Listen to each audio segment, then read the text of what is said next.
Et bienvenue dans cette nouvelle vidéo sur le Mexique. On se retrouve au Yucatan, cette fois à Valladolid, une de mes villes préférées. Ça fait 3 fois que j'y retourne, tellement cette ville est magnifique. C'est une des plus belles villes coloniales du Yucatan, donc je t'encourage vraiment à passer faire un petit tour ici parce que ça vaut vraiment le détour. L'état du Yucatan est situé dans le sud-est du pays et bordé par le golfe du Mexique. Dans cette vidéo, je t'amène découvrir les trésors que cache cette magnifique région autour de celle qu'on a appelée la Sultane de l'Est, deuxième plus grande ville du Yucatan après Mérida, la belle et grandiose ville de Valladolid.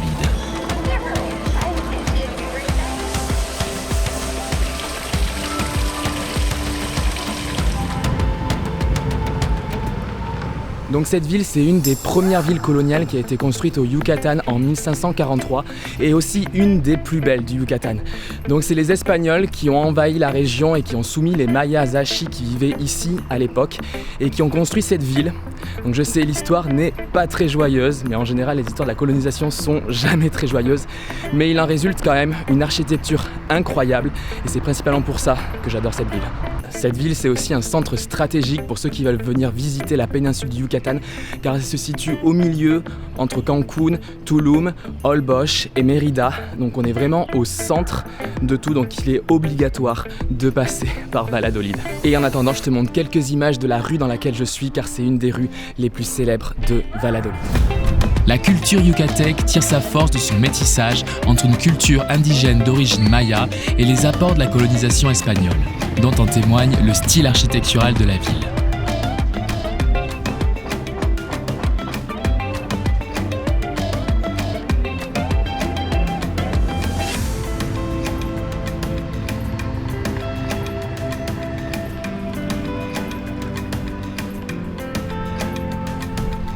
Et good morning, donc on s'est réveillé ce matin super tôt à 7h du matin et on va prendre donc les scooters qui sont juste derrière moi et on va aller voir le temple du jaguar noir qui est Ekbalam, donc qui est à quelques kilomètres de Valladolid et ça va être super. Allez, je t'amène avec moi, à tout de suite. Et nous voilà à nouveau sur les routes. C'est le moment de rejoindre une cité maya dont la popularité a quelque peu été éclipsée par la fameuse Chichén Itzá, à quelques kilomètres de Valladolid où se rendent la plupart des touristes. Mais cette cité n'en reste pas moins grandiose et je vais te montrer pourquoi. Hey yo, donc après cette petite balade en scooter de qualité, on est arrivé sur le site archéologique de Ekbalam.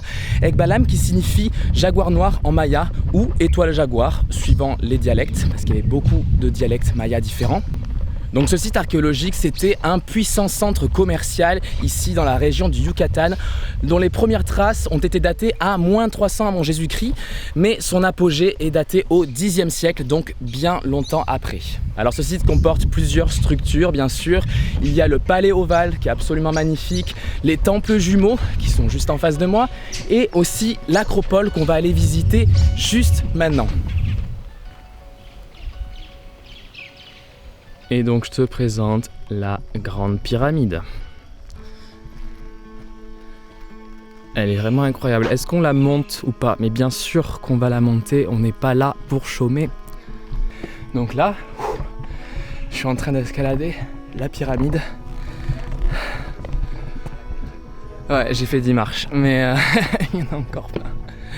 On a plusieurs fresques ici en parfaite conservation. Donc juste derrière moi, on a ce qu'on a appelé un glyphe serpent. Donc on peut voir la tête du serpent ici avec sa langue se déroulant sur les escaliers qui comporte des inscriptions en glyphe maya. Et juste ici, le glyphe qui est ici, c'est un glyphe emblème. On les a attribués à des cités importantes de l'époque maya.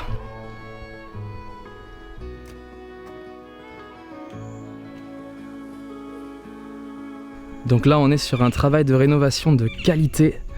Alors ici, on se trouve devant la maison blanche des lectures, donc blanche car elle est recouverte de stuc, un enduit fait à base de chaux dont se servaient les Mayas pour recouvrir la plupart de leurs édifices, et des lectures car on a retrouvé à l'intérieur 96 glyphes mayas. Donc ici, c'est la tombe d'un des tout premiers rois connus de Ekbalam et certainement l'un des plus importants. On peut y voir représenter la mâchoire, ce qui semble être la mâchoire d'un jaguar, mais qui est en réalité la mâchoire du monstre terrestre qui vit à Xibalba, le royaume des morts, l'enfer maya.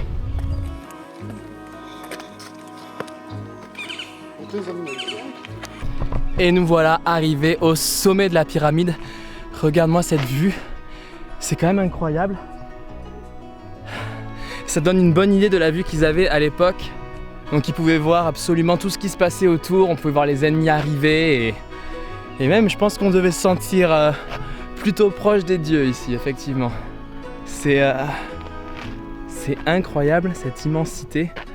On a vu sur la cité aussi, là-bas.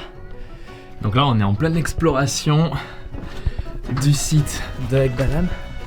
Hop, on peut vraiment rentrer à l'intérieur en fait, donc c'est vraiment super cool.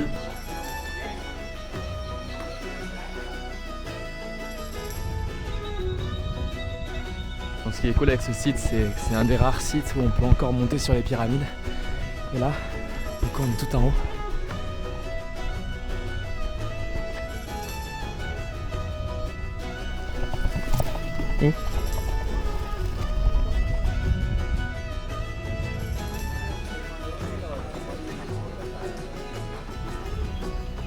Alors ici, on est au milieu d'un terrain de jeu de balle qui était le sport emblématique et traditionnel chez les Mayas. Donc il consistait en 2 équipes qui se renvoyaient une balle en caoutchouc. Le but était de se la renvoyer sans qu'elle ne touche le sol et aussi sans utiliser ni les mains ni les pieds. Donc uniquement les coudes, les hanches, les fesses. On a retrouvé également sur le terrain de jeu de balle de Chichén Itzá, qui est un des plus grands du Yucatan, des anneaux qui étaient placés sur le côté du terrain et dans de rares cas, quand la balle était passée à travers des anneaux, l'équipe remportait la partie. Donc à l'époque, ce sport était très traditionnel chez les Mayas.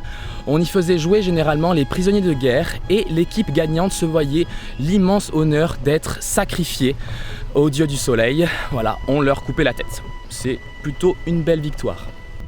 Si cela peut sembler quelque peu barbare, le sacrifice et le sacrifice humain faisaient partie de la vie intégrante des sociétés précolombiennes de l'époque. C'était même considéré comme un immense honneur et les sacrifiés étaient dans la plupart des cas volontaires. Ok, donc après avoir vu ce site Maya incroyable, on va continuer notre route, donc sur la route des cénotes cette fois. Donc d'abord, on va aller voir le cénote de Ekbalam. Donc les cénotes, qu'est-ce que c'est? Il fallait absolument que je te montre ça. Ce sont des trous d'eau en fait qui sont partiellement ou entièrement remplis d'eau et dans lesquels donc on peut se baigner. Et à l'époque Maya, il faut savoir que c'était des puits sacrificiels. Donc on va aller voir ça et on va aller se baigner dans un puits sacrificiel. Est-ce que c'est pas extraordinaire ça?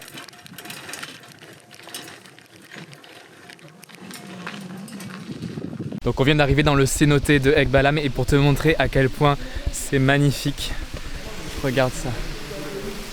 Waouh! Et donc les cénotes à l'époque des Mayas, c'était considéré comme des puits sacrés, c'était considéré comme la maison de Shak, le dieu de la pluie, et aussi comme la porte vers Xibalba, qui est l'inframonde, le royaume des morts. Et on y jetait toutes sortes d'offrandes et aussi on y faisait des sacrifices.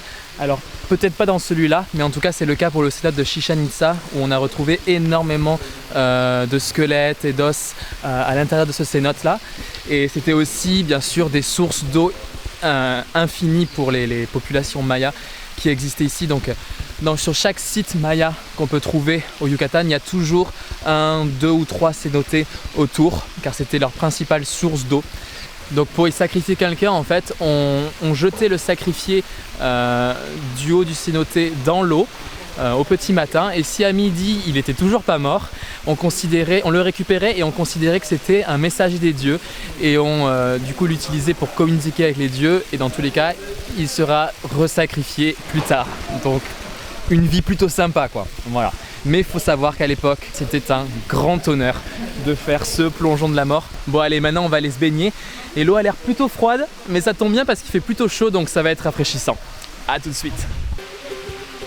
Les cénotes sont présents en grand nombre dans la péninsule du Yucatan et sont reliés les uns aux autres par un réseau souterrain karstique de grottes et rivières aquatiques. En fait, on peut voir la région du Yucatan comme une grosse éponge de roches calcaires où l'eau se serait infiltrée depuis 2,4 millions d'années.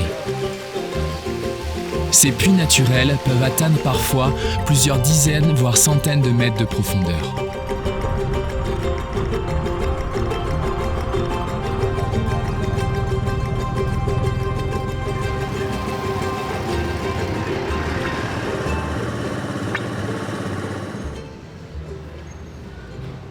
Et donc on s'est arrêté dans un petit village maya, super sympa, le village de Onoku. Regarde, petite église derrière moi. Bon, l'église c'est pas vraiment maya, mais bon, depuis la colonisation, on sait ce qui s'est passé.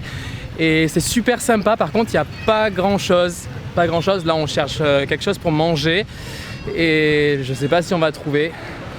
Donc ça va être un peu compliqué. Voilà, donc on va voir ça.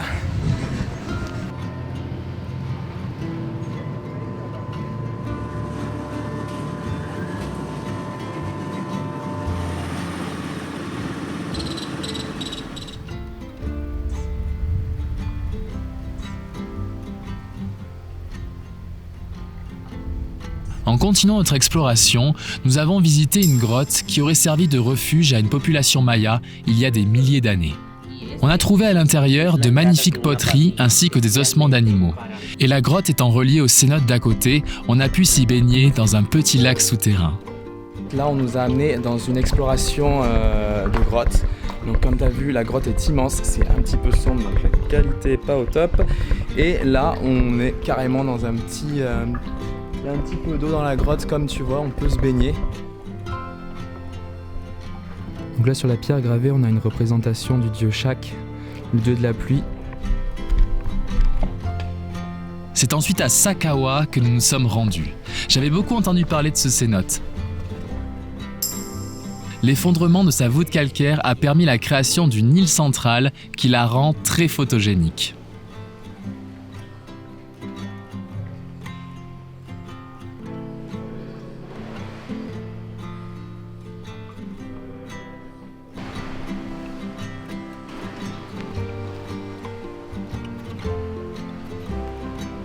Et c'est parti pour la dernière petite pépite de la journée. Pour cela, on a dû s'enfoncer un peu plus dans la jungle pour découvrir ce qu'on appelle le secret maya.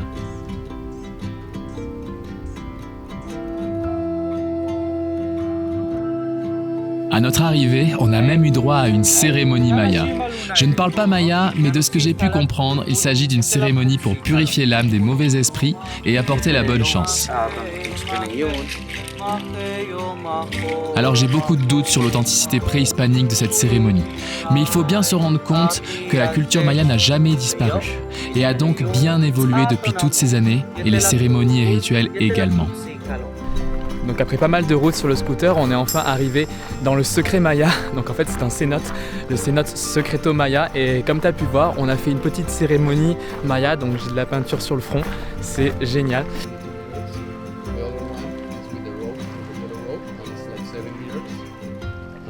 Et nous voilà arrivés du coup dans le cénote Secreto Maya, donc le dernier cénote de cette journée.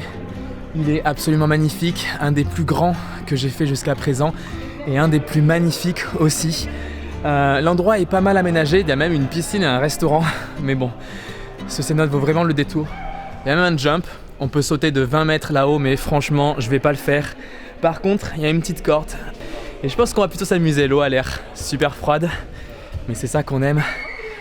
Et donc c'est la fin de cette vidéo, j'espère que les cénotes que je t'ai montrées t'auront plu et que ça t'aura donné des idées quand tu viendras à Valladolid, parce que c'est vraiment une ville magnifique, c'est un peu ma ville coup de cœur. En tout cas voilà, si ça t'a plu cette vidéo, comme d'habitude, mets un commentaire parce que ça fait vraiment plaisir, et bien surtout abonne-toi parce qu'il y aura encore plein de nouvelles vidéos comme tu le sais, et je te dis à bientôt pour une nouvelle aventure. En attendant, nous on va jumper.